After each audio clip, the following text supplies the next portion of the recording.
Hello, and welcome to Eastern Roman History. The research for this video was undertaken by Dr Byron Waldron of the University of Sydney, an expert on the late Roman Empire. In the late 4th and 5th centuries AD, there was a proliferation of strong generals in Roman service. After climbing their way to the top, these generalissimos, as they are known, were able to wield power equal to that of the emperor, and on several occasions even more so. The increasingly palace-bound nature of imperial rule saw political and military power delegated to army officers. For better or for worse, the generalissimos, Stilicho, Gainas, Aspar, Aetius, Ricimer, Gundobad, Orestes, and Arbogast dominated the political situation during the period. The first in this trend of politically and militarily powerful Romano-barbarian generals was Flavius Merobaudes, a Germanian in origin. The sources first mention him in AD 363. He was one of the chief military officers, along with the future usurper Procopius, charged with escorting the body of Julian the Apostate back to Tarsus. He does not reappear in the histories until 375 as the master of infantry in the army of Valentinian the Great. Merobaudes rose to this senior military post no earlier than 372, when Merobaudes' predecessor, Severus, was master of infantry. Valentinian I sent Merobaudes, an officer with the greatest military experience, as Zosimus says, across the Danube with a detachment to pillage the lands of the Quadi. Meanwhile, Valentinian I simultaneously launched his own offensive against them. The expedition was a punitive campaign against the Quadi in retaliation for their raids into Pannonia. Following Valentinian I's victories over the barbarians, he met with the Cardae ambassadors to negotiate peace. The meeting angered the emperor so much that he had a stroke and died. It was the death of the great soldier emperor Valentinian I during this campaign that catapulted Merobaudes into the limelight. At the time of Valentinian I's death, his son Gratian had already been acclaimed emperor in the west and was stationed in Gaul. Valentinian I's brother, Valens, was emperor in the east and based in Antioch. Both emperors were thousands of miles away from the war in Pannonia. At such a critical moment, an imperial presence was required to fill the void left by the emperor's death. The soldier historian Ammianus Marcellinus describes what happened next.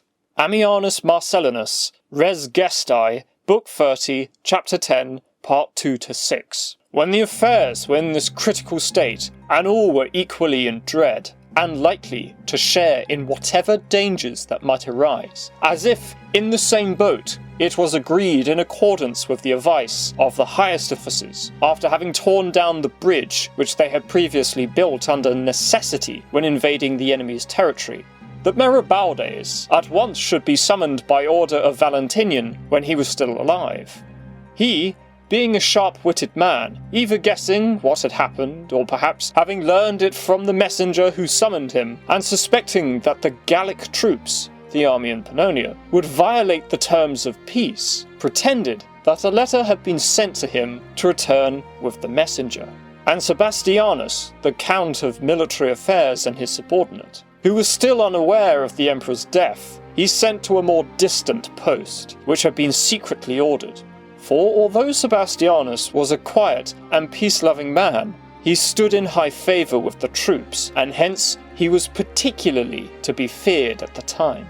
Accordingly, after Merobaudes turned back, the matter of succession was carefully considered, and the plan was unfolded that the boy Valentinian II, son of the deceased emperor and 4 years old, should be summoned and given a share in the rule. He was, at the time, 100 miles distant, living with his mother Justina at the country house called Murocincta. When this had been approved by unanimous consent, the boy's uncle, Cerealis, was immediately sent to the place, put him in a litter and brought him to the camp. And on the 6th day, after the passing of his father, he was in due form declared emperor, and after the customary manner hailed as Augustus. And although while this was being done, there was some thought that Gratian would take it amiss that another emperor was chosen without his permission. This fear later vanished, and men lived free from care, since Gratian, besides being a kindly and righteous man, loved his kinsman with great affection and saw to his education. Other accounts add that Justina, the mother of Valentinian II, and Equitius, the master of soldiers for Illyricum, also played a significant role in the elevation of her son as emperor. Although Ammianus's claim that Gratian was pleased with the elevation of his half-brother to the rank of emperor, other sources and coins suggest that Gratian and Valens did not recognize his legitimacy until 376. Subsequently, Gratian restricted his half-brother's public appearances to secure his own authority. Despite Merobaudes' incredibly controversial actions, he was not punished for his presumptuousness. Quite the opposite. He seemingly had a friendship with the future emperor Theodosius I, whose father had loyally served Valentinian I. Through his influence, Merobaudes may have been spared reprisal and gained some clout in Gratian's court. In 376, he may have been involved in the downfall and execution of the Praetorian prefect Maximinus. He had been responsible for the execution of Theodosius's father in the previous year. In 377, Merobaudes shared the consulship, the highest civilian office, with the Emperor Gratian. As consul, Merobaudes joined Valentinian II in Milan and presided over the trial of Caecilius. He was an official that served the utterly corrupt Count of Africa, Romanus. Since Valentinian II was only a boy, Merobaudes and Justina acted in his stead. Merobaudes also began to increase his influence over Valentinian II's teenage half-brother, Gratian. This influence was displayed during the Gothic crisis that had erupted in the Balkans. In 376, the Goths had requested to settle on Roman soil, and the Emperor Valens agreed. However, the officers placed in charge of the settlement let the whole situation spiral out of control due to their own greed and incompetence.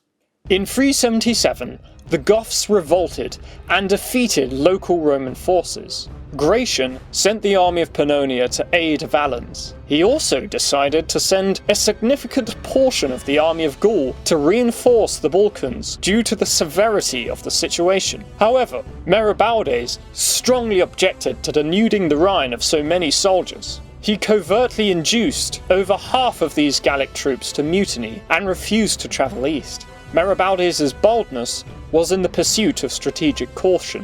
Once again, he avoided punishment only because his gamble proved correct. In 378, after Gratian himself marched east to join his uncle, the Lentienses, an Alemannic tribe in southern Germania, attacked Raetia from across the Danube. They fully exploited the removal of the Danube's comitatenses. Gratian quickly returned, united his forces with those kept in Gaul, and crushed the Alemannic invasion. While Gratian's decision to send armies east was the right move, the wisdom of Merobaudes saved the Western Empire from suffering an equally serious crisis. The Alemanni continued to raid the Rhine frontier even after Gratian's victory, and were checked by the Limitani. Merobaudes continued to serve Gratian and Valentinian II over the next 5 years. He was a powerful figure, with growing influence in Gratian's court. In 379, he may have had a hand in the elevation of his ally, Theodosius I, as emperor in the east. In 383, he received a second consulship, which was an extraordinary honour for a private citizen. However, that same year, the Count of Britain, Magnus Maximus, rebelled. Gratian marched to meet Maximus, and the two armies clashed near Paris. There were 5 days of skirmishing between the two armies. However, faith in Gratian collapsed. First, his Moorish cavalry deserted to Maximus. Then Merobaudes took the initiative and led the rest of the army to join the side of the usurper. Without his army, Gratian fled towards Italy, but was caught near the city of Lyons and executed. Although Merobaudes had betrayed his emperor, it was certainly in keeping with the man's pragmatic character. A major clash between Gratian and Maximus, no matter who won, would have left thousands of Roman soldiers dead, as was the case in the civil war between the usurper Magnentius and Constantius II in the years 350 to 353. With the desertion of the Moors and the growing unpopularity of Gratian, the writing was on the wall, and so Merobaudes threw in his lot with Maximus to avoid disaster. Eventually, a peace was reached, and Magnus Maximus was recognised as Emperor of the West, with Valentinian II as Emperor over Italy and Illyricum, and Theodosius I in the east. An uneasy peace lasted for 4 years, until 387, when Magnus Maximus invaded Italy. He sought to overthrow Valentinian II. Soon after the resumption of hostilities, Merobaudes made his last appearance in history. On the 1st of January 388, Merobaudes was appointed by Maximus as consul for a 3rd time, a hitherto unheard of honour for a private citizen. He shared his consulship with the Emperor Theodosius I, for whom this was his 2nd consulship. Thus Merobaudes was his superior in the cursus honorum, making his appointment even more impressive. However, by the 10th of January 388, the consular honours in the west were altered. Now Magnus Maximus was sole consul. Maximus burned with ambition to remove the last Valentinian and become master of the west. Valentinian II and Theodosius I allied with each other against the usurper, beginning a civil war. It was in the context of this civil war that we hear of the death of the bold and prudent Merobaudes. Percatus, in Latin Panegyric 2 or 12, section 28, part 4, spoke of the crimes of Magnus Maximus.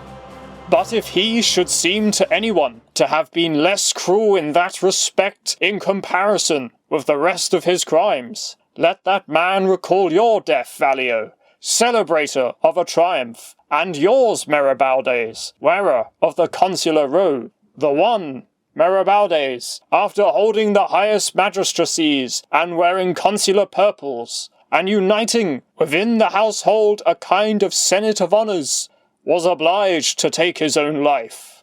Apart from his forced suicide, the circumstances of his death are unknown. It is possible that he opposed Maximus's war against Theodosius I, and suffered for his strong-headedness once and for all. Just as Merobaudes had betrayed Gratian to prevent bloodshed, he might very well have done the same to Maximus. Thus, he had to be removed for the usurper to safely march against Italy. Merobaudes was an effective commander, with a strong grasp of both warfare and politics. He was a pragmatic opportunist, whose extraordinary career catapulted him from being just another Roman officer to one of the most powerful and important men in the Western Roman Empire, with 3 consulships to his name. He was the first and one of the best of the late Roman generalissimos.